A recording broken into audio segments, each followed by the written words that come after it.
Isn't it interesting how for the last couple of weeks we haven't heard anything about, Israel or Gaza, the things that are happening over there? Isn't it interesting over the past couple of weeks we haven't really heard anything about Iran and what the, proceedings are over there? Last I heard there was some kind of ceasefire, but certain things have come up in our news media recently that have made it so that we don't really hear anything about that stuff anymore. Isn't it interesting how for the past couple of weeks we haven't heard anything about the big beautiful bill and how it was passed and what was in it? I mean, some people are talking about it a little bit, but it's not really getting any kind of attention. Nobody's complaining about anything that's in it. Isn't it interesting how, the P. Diddy thing was something for a minute and then it kind of went away because, what are we focusing on right now? We're focusing on Jeffrey Epstein. Now, I would never begrudge anybody their desire to want justice for the things that happened in this situation. I think we all want to see a satisfactory conclusion to the saga that has been the whole Epstein thing, and, the victims all deserve justice. I don't think any reasonable person is going to dispute that. However, I would like to say that, first and foremost, this drama economy that we have makes it so that we're never able to actually get anything done from a public perspective, like the actual citizenry perspective, because our attention is getting yanked in a million different directions every day, and there's no hierarchy to it. It's just what is the drama of the moment. Here's the thing that causes me to say all of this with regard to this specific issue. It's easy to feel like you were told one thing and then you don't get what you feel you were promised, and then you're pissed off at people because, you feel like you were lied to, you feel like all of these things, and I get it. I totally understand it.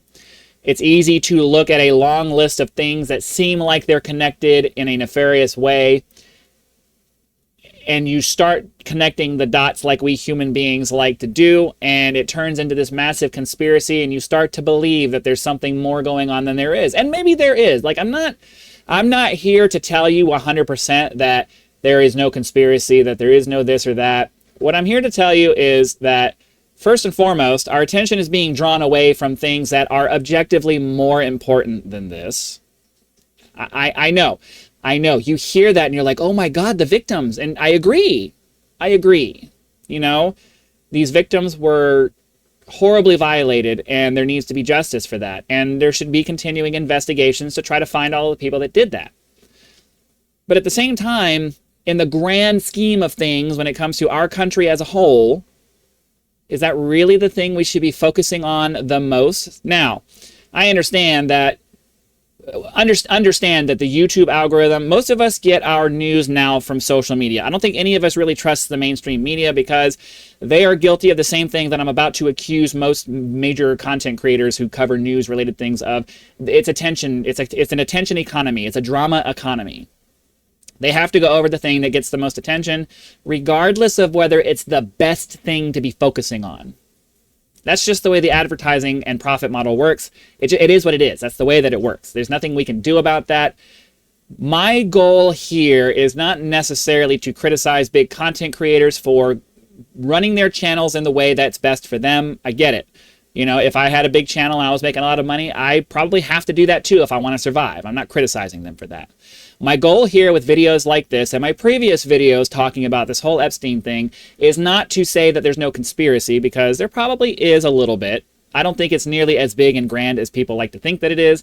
I think that the evidence that would tie anybody to anything was destroyed or hidden away a long time ago before any of this ever came up. And the odds of us ever finding any of that are next to nothing. I think that everybody who promised that they were going to come in and expose the conspiracy and expose the chaos everybody believed the popular narrative that there was some kind of documentation that the government was hiding from us, and made promises before they were all brought into office, got into office, found out that, oh yeah, there's nothing here. And realistically, it's probably because if there was some kind of government connection, they hid that shit a long time ago. They got rid of that a long time ago. They're never going to give anybody in a position of power that documentation. It's gone. You're not going to find it. So to get mad at Kash Patel and Dan Bongino and what's her face, Pam Bondi and all of them, none of those people were in office when they were making all of these claims about things, right? And then Pam Bondi is a ditz and didn't hear them say client list or anything. Like, here's the thing. My issue is that all of the videos that are being brought up to try to say that these people lied to your face, it's like, I'm sorry, they didn't lie to your face. What they said at the time that they said it, they believed they were telling you the truth. All of these people who made these promises before they were in office didn't know jack shit. They didn't know anything. They didn't have access to any information. And Donald Trump, yes, he had a previous term. He had access to that information. But do you really think he gave a shit enough to actually look and read through the files? No, of course he didn't. He's talking out of his ass like he always does. I firmly don't think that the people that everybody is getting mad at are nefarious actors and that they joined the conspiracy or they did any of these things or that they lied to you. If you objectively watch the clips and try to have a little bit of context to what's being said, how things are responded to, what people are saying and when they said it, then you start to understand that there's a before and an after. There's a line. Once they get access to the materials, all of a sudden the tune changes. Why? Is it really because they just decided to join the conspiracy? Or is it probably because the documents that they believed were going to be there actually weren't? Because the conspiracy, if it existed, got rid of that shit a long time ago. Why do I talk about all of this? It's because you as a viewer need to look at all of this stuff and take your emotions out of it as best you can. I understand it's outrageous that these women had to go through these things. I get it. And I agree. And I think, and I absolutely believe that something needs to be done about it. If there was anybody else involved, we need to continue investigating and looking into the information that we have to try to identify these people, gather hard evidence to link them to these things, and then prosecute them. 100%. Nobody disagrees with that.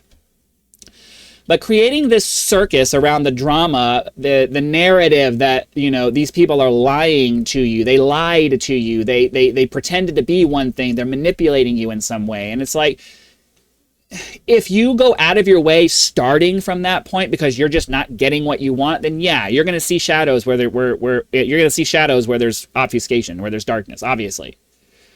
But if you actually listen to what is said, when it's said, how responses were made, when they change their position on things, then it is 100% reasonable. I'm not saying it's the truth. I'm just saying it's 100% reasonable to believe that they thought one thing before they came in and made promises based off of those things. Then they got in and found out the reality of the situation, that it was all that shit was scrubbed clean long before anybody in a position of power got to them.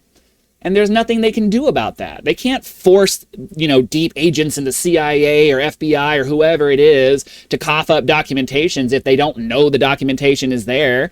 Oh, take me to your secret vault. Oh, what secret vault, boss? I don't know what you're talking about. I want to see the secret vault.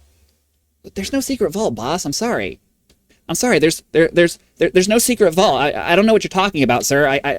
What do you want from me? Show me the vault. You see what I'm saying? The reason why the deep state is the deep state is because they hold the keys to all the secrets. You think they're going to give them to Dan Bongino? You think they're going to give them to Kash Patel? You think they're going to give them to fucking Joe Biden? No. They're going to hold on to that stuff and hide it away so that it's locked away and nobody can ever use it and they can reference it when they need it. Did these politicians lie to you? No. Were they stupid to make promises they didn't know they could keep? Absolutely. If you want to criticize them for being stupid, not for lying to you. Because that's what I think is happening here. I think they're just as much a victim of their own stupidity as we are for believing that they could do it. The reality is that Jeffrey Epstein was a horrible human being who inflicted horrible things on the people around him. He may or may not have had some kind of government protections. He may or may not have been a foreign spy. He may or may not have been any of these things. But until we have actual evidence, hard, irrefutable evidence that links him to something, then we have to start from the assumption that he was just an evil rich dude who blackmailed people into giving him lots of money and was smart enough to make sure that that information never went anywhere. It's just what we have to assume. So try not to focus so much on the drama aspect of things and start focusing on what things are actually important, because that's really what matters and that's really what we should be focusing on. I'm not trying to diminish that these ladies deserve justice. They absolutely do, and we should continue investigating. But kicking this ball around in the media, on social media or the traditional media all the time, is distracting us from the things that are far more important. And those are the things we really should be focusing most of our attention on. The investigators can do the justice part. We need to focus on keeping our leaders accountable for making good decisions. And until we have evidence, hard evidence to prove that they are mishandling this Epstein stuff, not just conjecture, not just things that seem like they're bad, then we have to do things, we have to assume that everything's fine. Okay? Show me some hard evidence and maybe I'll change my mind. But for now, I've seen many, many people show me many, many video clips, show me many, many pieces of information, and it all just sounds like you're just trying to paste something together. It just does. I'm sorry. And that's just the way it is. So thanks for watching. Stay cool. Hit that like button. Subscribe to help us reach our first 1,000 subscribers. And I will see you for the next one.